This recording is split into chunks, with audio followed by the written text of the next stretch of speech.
suis Pascal Sacré, donc je suis docteur, j'ai été diplômé en 1995 à l'Université de Liège.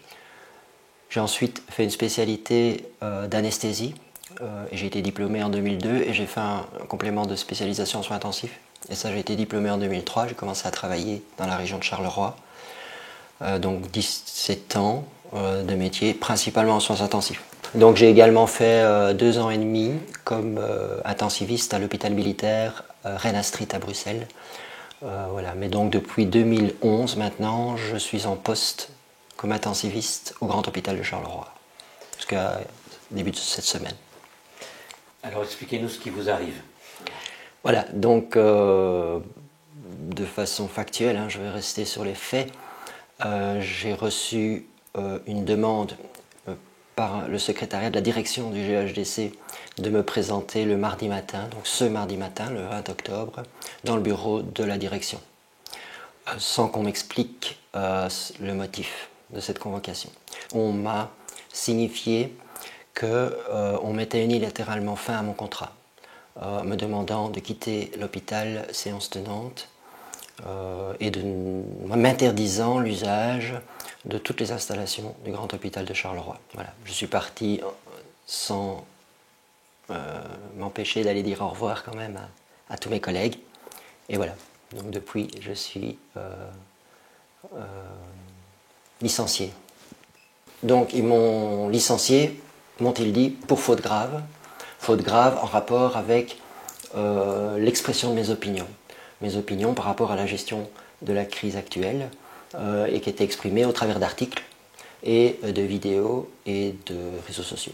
Ils ont appris l'existence de mes articles via leur service de communication et le post Facebook, j'imagine qu'ils ont été sur mon Facebook alertés par des personnes dont apparemment une virologue, une infectiologue qui a alerté l'infectiologue de notre hôpital pour enquêter. Qu'est-ce que vous disiez de si compromettant dans ce post Facebook notamment? D'abord, je commençais en me présentant pour pouvoir justifier ce que je disais après, et en disant que si effectivement il y a saturation des hôpitaux aujourd'hui, avec afflux de malades, si effectivement il y a une maladie nouvelle en plus, qui s'appelle le Covid, il y a également énormément d'autres choses dont on ne parle pas. Par exemple, le fait qu'on ait fermé des lits, qu'on ne donne pas assez de moyens, d'effectifs, vraiment mes deux terrains, qui est une notion qui est finalement soulignée depuis des années. Et je voulais attirer l'attention là-dessus. Donc ça, je l'ai dit clairement. Et j'ai aussi également parlé donc, de la PCR et de tout ce qui est fait autour de ça, pour dire qu'il y avait probablement exagération.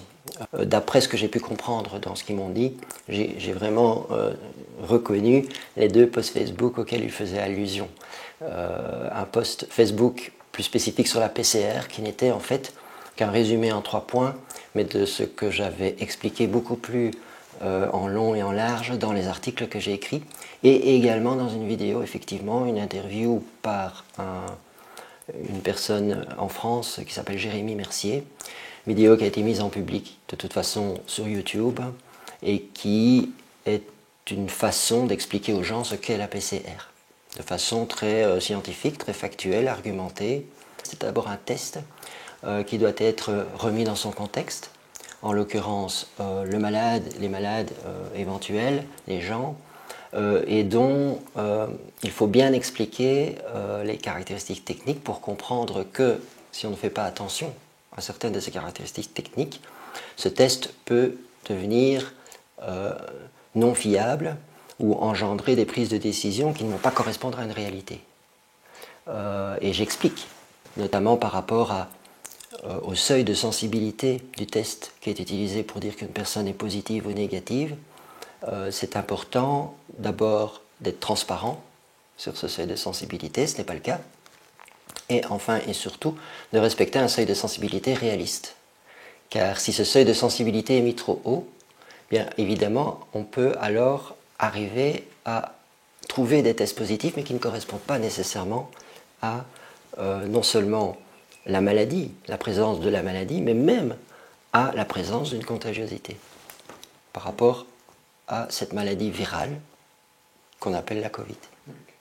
Vous êtes pourtant réanimateur en soins intensifs. On a bien besoin de gens comme vous en cette période. Les médias nous disent que les hôpitaux sont en saturation et pourtant ils peuvent se priver de quelqu'un comme vous.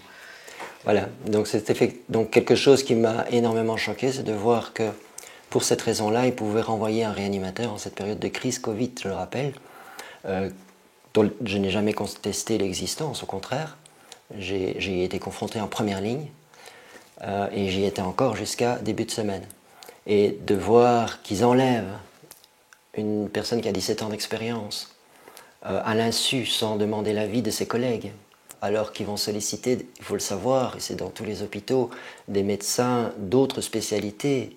On parle d'une crise, on parle de guerre, est-ce que dans une période comme ça, il était compatible avec le fait de dire c'est pour le bien des patients, c'est pour le bien de la médecine qu'on vous enlève?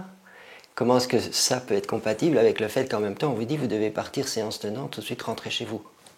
Un réanimateur qui était censé travailler ce jour-là, qui était de garde le lendemain, et en sachant très bien, il le savait très bien, que évidemment il forçait tous mes collègues à devoir réorganiser l'horaire en catastrophe alors qu'on est dans cette crise Covid, qu'ils reçoivent des patients Covid et que toute leur force, toute leur concentration devait être consacrée à la prise en charge de ces patients, pas à réorganiser un horaire en catastrophe. Et ça, c'est pas de ma volonté du tout, ça m'a été un drame pour moi, dans la mesure où j'ai dû partir alors qu'ils avaient besoin de moi. Ok.